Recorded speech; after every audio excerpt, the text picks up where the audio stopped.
Jerusalem Talmud Yomi, Tractate Orlah, Chapter 2, Mishnah 1. Hatruma utrumas maser shall demai. Heave and heave of the tithe of demai. Demai is you don't know if truma was taken from it. The tithe of demai, heave of the tithe of demai. Challah and first fruits are lifted by 1 and 100. They combine with one another, and one has to remove. Orlah and vineyard kalayim are lifted by 1 and 200. They combine with one another, and one need not remove. Rabbi Shimon says they do not combine. Rabbi Eliezer says they combine in matters of perceiving the taste, but not to forbid. The halacha, truma and truma of the tithe, trumas maser. On that part of the Mishnah, it's commenting on saying, for whom is this needed? For Rabbi Shimon, even though Rabbi Shimon says that two different names do not combine, he agrees that all items called truma do combine. Who stated heave of the tithe of demai? Rabbi Meir, since Rabbi Meir is as strict with their word as with the words of the Torah. Where do we find that Rabbi Meir is as strict with their word as with the words of the Torah? Rabbi Hanina said the following, which we have stated there: a woman who sees a stain on her clothes is out of order and must consider the possibility of flux or zov. Okay. The words of Rabbi Meir, but the sages say that the stains do not imply flux. Maybe they don't always imply that. Rabbi Jonas asked, why did we not also state challah of demai? As we did state challah, should we not say challah of demai? As we did state heave, truma of the tithe, and truma of the type of demai. Rabbi Hanina, in the name of Shmuel, demai does not need challah. Rabbi Chia bar Luliani said to him, what one takes its value from the tribe. He answered him, that is what Shmuel said, one takes its value from the tribe. Rabbi Mana, in the name of Rabbi Yossi, one does not take its value from the tribe. Tomorrow he'll bring certain challah and say it is demai in order to take its value from the tribe. Rabbi Yochanan asked Rabbi Gamliel the twin, Gamliel Zuga, are you used to taking challah from demai? He answered him, did not Shmuel, the brother of Rav Berechiah, say that from the moment they decreed demai, most people separated in their houses?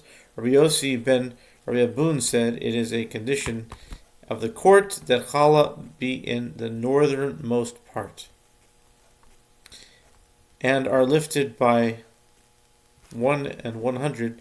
How do you treat it? As beginning of separation and end of separation? If you say as beginning of separation, no minor may lift, no unrelated person may lift, and it does not push away the Sabbath. If you treat it as an end of separation, a minor may lift, an unrelated person may lift, and it does push away the Sabbath. There we have stated, Rabbi Yehuda says, also one may lift Dima by 1 in 100. On that it was stated, Rabbi Shimon ben Elazar says, if he wishes he earmarks part of it and eats the remainder. Rabbi Jonah said, Rabbi Judah treated it as end of separation, and Rabbi Shimon ben Elazar treated it as beginning of separation. Rabbi Yossi said, even Rabbi Shimon ben Elazar treated it as end of separation. Does not Rabbi Shimon ben Elazar agree that it is forbidden to do so with certain produce? How is that? He should never do it on the Sabbath the way he does it on a weekday.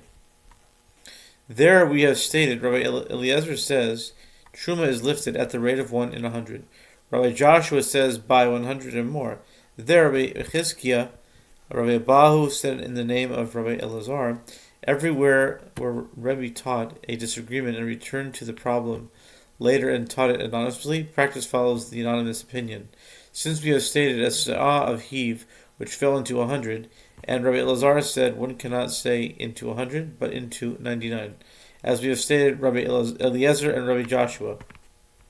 From where do we know that they may be lifted? Rabbi Jonah said, it is written in Numbers 18:29, from all its best, its sanctifying part from it. Something which you lift it so that if it falls into anything, it sanctifies it. How much is this?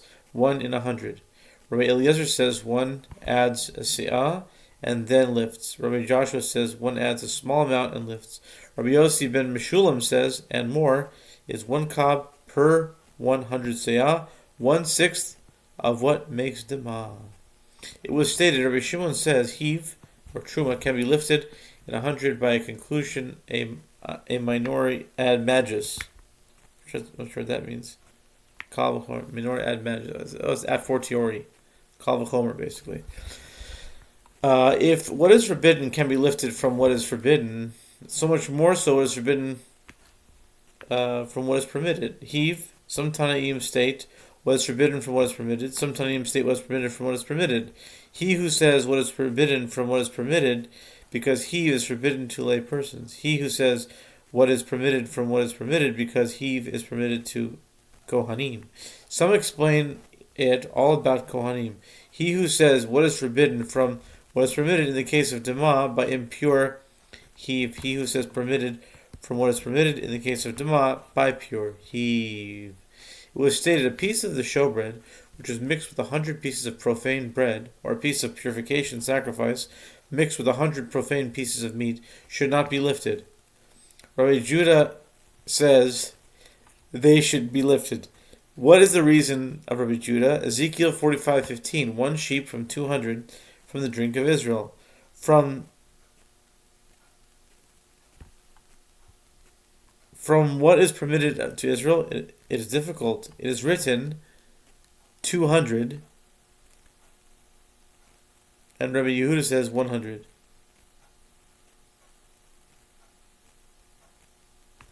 It is written alive, Rabbi Yehuda says slaughtered.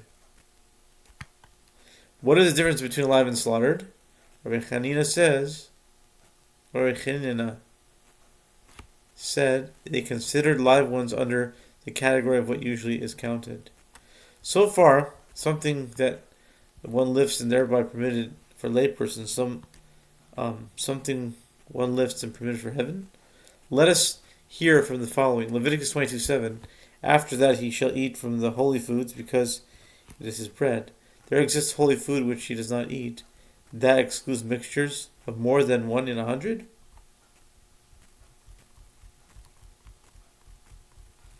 I think we might have to do. Well, we might have to do a part 2 here.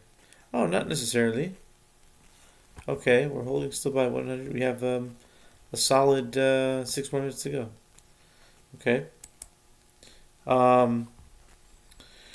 Okay. Where are we? Not only heave food and heave food, but from where heave food and profane food and heave food and sacrificial food and heave food and heave drink and profane drink and heave drink and sacrificial drink and heave drink, sacrificial drink and sacrificial drink. From where? The verse says in Leviticus 22:7, from the holy foods. It adds Rabbi Abin and then Rabbi Yochanan. Explain it if the log of oil of the skin diseased was mixed with the excess of the loaves, the gift of the Nazir. So we have stated 2 drinks. Rabbi Hananiah said that means burnt offerings is burnt offerings, purification offerings is burnt offerings. It's certainly a prohibition.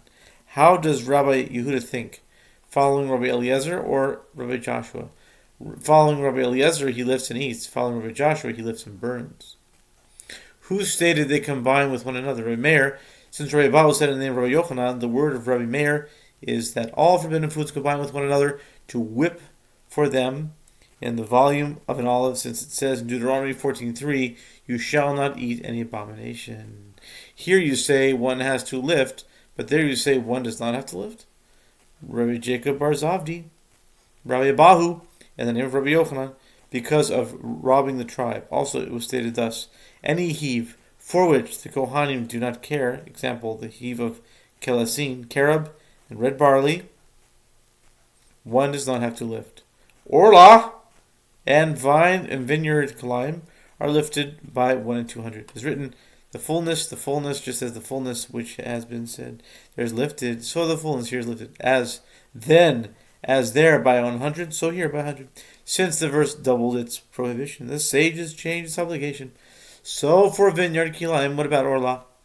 Just as that is forbidden for all use, so this is forbidden for all use. Just as that is lifted, so this is lifted. So far, Rabbi Akiva, following Rabbi Ishmael, Rabbi Yochanan said the name of Rabbi Ishmael, an argument amaniori ad magis, if heave, which is forbidden from the outsiders, can be lifted, Orlah, which is permitted to outsiders, so how much more so? No. If you said that about heave, whose use is permitted, what can you say about Orlah, whose use is prohibited? Rabbi Chanina, fruit, as equal decision. They combine with one another either to permit or to forbid if one can taste them. The words of Rabbi Meir, Rabbi Shimon says they do not combine. Rabbi Eliezer says they combine if one tastes them, not to forbid. Where do they disagree? If 3 kav of Orlah and 3 kav of vineyard kilayim fell. But if 3 kav of Orlah and something additional fell in, and 3 of vineyard kilayim, a heap is permitted, why the additional little more is insignificant? In the 3 kav and 3 kav, 3 kav and 3 kav are significant in 100 se'ah. If 3 kav of Orlah and 3 kav of vineyard kilayim fell in together, it is as if 3 kav of Orlah and something additional and 3 kav of vineyard kilayim fell in, or that of 3 kav vineyard kilayim fell in, and after 3 kav of Orlah. It's obvious that his knowledge permits it. Does the knowledge of a third person permit it? How is this possible? He's not aware of it. Another person is aware of it. Okay, we got another couple minutes left. Does uncertain knowledge... Oh, nice. Does uncertain knowledge permit like certain knowledge? How is this? If there were 2 boxes before him, one containing 200 and one less than 200, if one siyah of heave fell into one of them, but it is not known into which one of them fell, then another siyah fell into second. It was measured and found to be 202. If you say uncertain knowledge permits like certain knowledge, it can be lifted, but if you say uncertain knowledge does not permit like certain knowledge, it can be lifted.